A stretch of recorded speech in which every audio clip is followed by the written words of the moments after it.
Shri A.R. Reddy. Sir number 65 माननीय मंत्री जी, माननीय सदस्य। स्पीकर सर, हम सब पता है और finance minister true follower of Narendra Modi ji, क्योंकि वो हमारे प्रदेश की है फाइनेंस मिनिस्टर।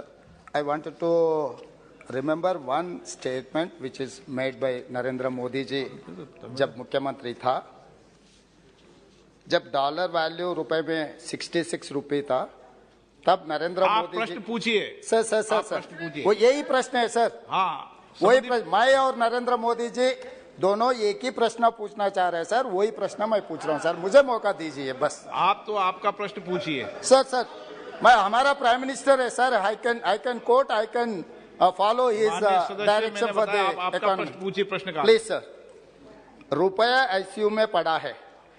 देश का दुर्भाग्य है कि दिल्ली सरकार ने ना देश को रक्षा की चिंता है। आपका प्रश्न है क्या?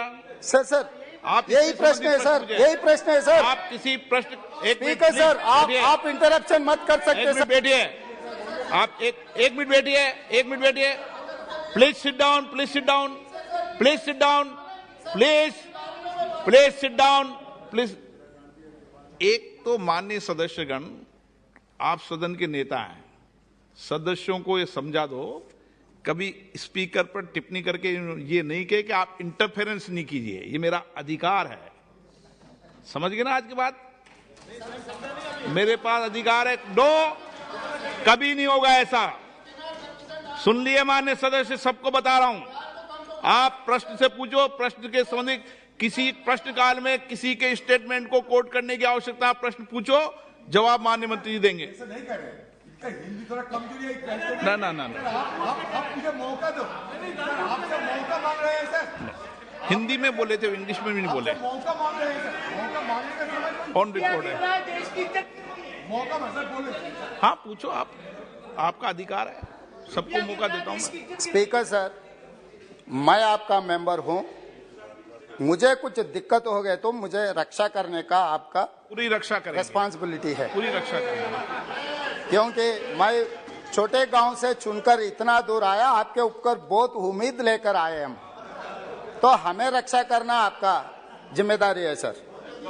सर मैं ये कहना चाह रहा हूं सर, आज सरकार के चिंता ऐसा है कि इन लोगों का कुर्सी बचाने का चिंता है, ना रुपए गिरने का रोकने के लिए कोई चिंता नहीं है, कोई एक्शन प्लान लिए। जब 66 रुपीस में रूपी था, आईसीयू में चला गया। आज के तारीख में according to our finance minister reply 83 rupees 20 paisa. ICU से दो रास्ते हैं सर, एक रास्ता ठीक होकर घर पर आना, दूसरे रास्ता मार्चरी को जाना। तो ये 83 रुपीस 20 पैसा अगर रुपए का वैल्यू था डॉलर के, तो हम सीधा मार्चरी में चला जा रहा है। इसीलिए मैं ये पूछना चाह रहा हूं हमारे फाइनेंस मिनिस्टर से, अगर आईसीयू से घर लाने के लिए कोई एक्शन प्लान है क्या? वो उसके मेरा और नरेंद्र मोदी जी का एक ही सवाल है, कब घर पे लाएगा? और मेरा दूसरा, madam I have one more question. Supplementary sir supplementary दूंगा आपको।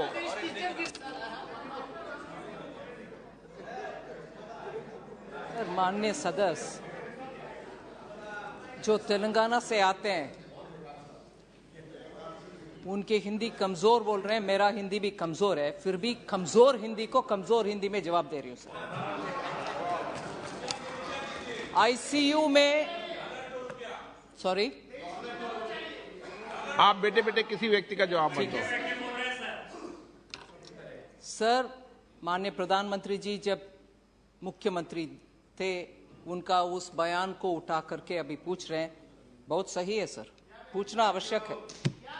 नहीं, ये तो मैं तय करूंगा मंत्री जी, आप नहीं तय करोगे क्या पूछना है सर। इस तरीके का पूछने का जवाब उसको पूछना नहीं पूछना है तो मैं तय करूंगा। वो सही बात है सर। हाँ, मगर अगर वो कोटेशन के साथ उस जमाने के इकोनॉमी के बाकी सब इंडिकेटर्स को भी याद दिलाते, आईसीयू इकोनॉमी पूरे आईसीयू में थे, पूरे इकोनॉमी आईसीयू में थे सर। विपक्ष के नेता बैठकर सुनना चाहिए सर। सर जब तक वो खड़े हैं मैं भी खड़े रहूंगी, मगर जवाब पूरे देने का मौका उनका दीजिए। रिकॉर्ड में नहीं हो रहा, आपका रिकॉर्ड में हो रहा है। पूरे इकोनॉमी सिर्फ डॉलर, सिर्फ रुपी नहीं, पूरे इकोनॉमी तब आईसीयू में थी। पूरे दुनिया भारत को फ्रेजाइल 5 में रखा गया था और उस समय हमारे फॉरेन एक्सचेंज रिजर्व बिल्कुल नीचे था। बहुत सारे लोगों को इसमें दिक्कत है सर। आज पैंडेमिक हो, उसके बाद भी रशिया यूक्रेन वॉर हो, उसके बाद भी हमारे इकोनॉमी फास्टेस्ट ग्रोइंग इकोनॉमी है। और मैं आज भी कह रही हूं, रुपया के विषय कितने लोग को अंदर से ऐसे जलन हो रही है। प्लीज बैठिए, प्लीज बैठिए, आप बैठिए। माननीय सदस्य प्लीज, आपके मेंबर का जवाब नहीं सुनना है आपको। अगर आप आपके मेंबर का जवाब नहीं सुनो, मैं आगे क्रॉस बुला दूंगा। प्लीज आप सर, इस सदन में दुख की बात है कि हमारे सदस्यगण भी हमारे विदेश में अगर हमारे दुश्मन कोई है, उन जैसे अगर हमारी इकोनॉमी अच्छा चलता है और अच्छे फास्टेस्ट ग्रोइंग इकोनॉमी है, फिर भी उसके ऊपर जलन से बात करने वाले लोग इधर है, वो दुख की बात है। क्योंकि जब देश अच्छा आगे बढ़ रहा है, सब उसमें गर्व लेना चाहिए, ना कि मजाक उड़ाना। ये मजाक उड़ाने की बात है सर। फास्टेस्ट ग्रोइंग इकोनॉमी और डॉलर, पूरे डॉलर विदेश में स्ट्रांग हो रही है।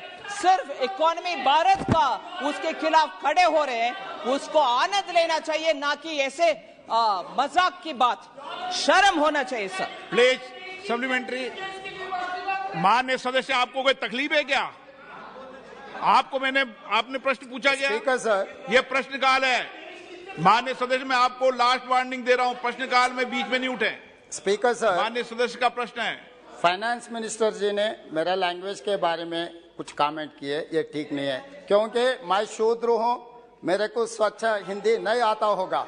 वो ब्राह्मणवादी होगा, उनके लिए लैंग्वेज अच्छा होगा, कोई प्रॉब्लम नहीं है। ऐसे थोड़ी यहाँ पर चर्चा हो रहा है हाउस का अर्थशास्त्र के बारे में, चर्चा हो रही है। मैं ये याद दिलाना चाह रहा हूँ सर, 1947 से लेकर ये कैसे बात कर, ठीक बात नहीं कर रही है। अपना लोन्स का है सर 55,87,149 करोड़ सर।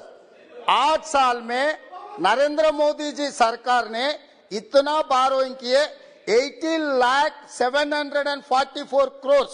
तो ये सरकार ने 67 इयर्स जितने भी सरकार आए थे, सब लोग मिलकर 55 लाख करोड़ बारोइंग किए। तो ये नरेंद्र मोदी जी सरकार ने 80 लाख प्लस करोड़ बारोइंग के, हर साल 10 लाख करोड़ रुपए आप उधार मांगकर जी रहा है। इस देश को पूरा सर्वनाश सत्यानाश कर दिया ये सरकार। इसीलिए मैं ये पूछना चाह रहा हूँ सर, ये सरकार से अगर रुपए ताकत करना है तो आप foreign investor, foreign institutional investors को देखना है। इसमें आपका एक्शन प्लान क्या है? पिछले 12 साल में जितना इन्वेस्टमेंट्स आया था हिंदुस्तान में, 2022 5 महीने में उससे ज्यादा लिक्विडेट कर लेके वापस चला गया। ये सरकार के ऊपर फॉरेन इन्वेस्टर्स को भरोसा चले गया, इंडियन इन्वेस्टर्स का भी भरोसा चले गया। इसीलिए मैं ये पूछना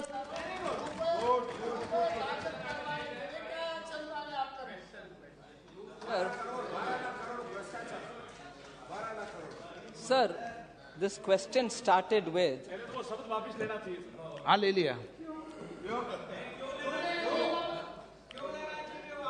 ये फैसला मुझे करना है, आपको नहीं करना। Sir, this question, the main question was on currency devaluation and foreign exchange reserves. Currency devaluation itself, sir, the word devaluation, मैं सिर्फ आपके संज्ञान में रखना चाह रही हूँ sir. Devaluation itself is a word or terminology which can be used when there is a fixed exchange rate mechanism. आज भारत में fixed exchange rate mechanism नहीं है. If anything, Why did you accept this question? माननीय सदस्य please, sir, ये क्या problem है आप लोग? आप भी sir, the question is given by the Secretariat. We are answering it. Accepting or not accepting is not a choice of the Mantri. Questions come, we are duty bound to answer. And in answering that, I'm explaining it, sir, if you permit me. Devaluation is when it is in the fixed exchange rate mechanism. If any rate is coming down or going up, we are now talking about depreciation and appreciation. Devaluation itself is not in this context. One. Second, I have explained very clearly that the currency, particularly Indian rupee versus dollar, is because I've said this and I know it has become a good fodder for all those who want to play around in the social media creating memes. Oh, Indian, like the way people make fun of me because I don't eat onions. I do take care of onion eating people, but still that is, that's all that they can contribute to the debate. Sir, my answer cannot, आप guide करेंगे sir मुझे जब my answer is not right. When yes, many things are not relevant which are being raised, but I will answer. You can always stop me, sir, when I'm wrong. So, Indian rupee has been strong against every currency. And that is proved, and I can read the records. As regards just the US dollar, because of the policies adopted by the US Fed, is getting stronger and stronger. That has been explained. Now, as regards the foreign exchange reserve, Reserve Bank has used foreign exchange reserve that it has to intervene in the market only to make sure that the dollar and rupee fluctuation doesn't go too much. In the sense, volatility of that kind of a fluctuation becoming too much can lead to very many different consequences. So foreign exchange reserve to some extent was used by the Reserve Bank. But today you find in the last couple of weeks more reserves, the reserve going up, it's increasing because of the flow of FDIs and FIIs. Now, each one of us can always prefer one over the other. FDI better than FII, FII better than FPI. All this can happen, but that is left to the wisdom of the market. But the fact remains that our reserves are also going up. Isliye, at this time, to talk that foreign exchange, the rupee depreciation, or reserves coming down, or FDIs, people are running away, no investor wants, that's absolutely not proven by data. I would request the honorable member to have a good look at the data to see how FDI is coming into India now in a big way. Among all the emerging markets, India receives more than 50% share of everything which goes to emerging markets. So a bit more data. Of course, data is available in my answer, and more is available in the public domain. Isliye, honorable member should please... Sir, therefore, What we can do? kind of interference with honorable leader of the opposition, sir, I would appeal to you. आप तो बोलिए आपका नहीं, जवाब. मेरा गला भी, it's my vocal cords are tearing by the level of his guttural powers, sir. I can't match up the vocal powers of the opposition. आप पूरा जवाब दें. जवाब दे दिया सर. हो गया. एक बात सुनिए, एक मिनट प्लीज बैठिए. एक मिनट बैठिए, मैंने सर प्लीज एक मिनट बैठिए, सब बैठिए. बैठिए, आपको नहीं. माननीय सदस्यगण, मैं पुनः आपसे आग्रह करता हूं, ये प्रश्नकाल है और माननीय सदस्य ने कहा कि मैं इस जाति से आता हूं, इस धर्म से आता हूं. ये सदन के अंदर आप वरिष्ठ सदस्य हैं, न यहाँ जाति के आधार पर न यहाँ धर्म के आधार पर चुनकर आते हैं, देश की जनता चुनकर आती है. कभी भी ऐसे शब्दों का यूज सदन में नहीं ले कोई भी, नहीं तो मुझे ऐसे सदस्य के खिलाफ कार्रवाई भी करनी पड़ेगी. रिकॉर्ड बोल रहा हूं मैं. प्लीज बैठिए और आप अपनी भाषा पर बोलते समय कम से कम धर्म और जाति के आधार पर सदन में चर्चा कभी नहीं करेंगे. प्लीज बैठिए.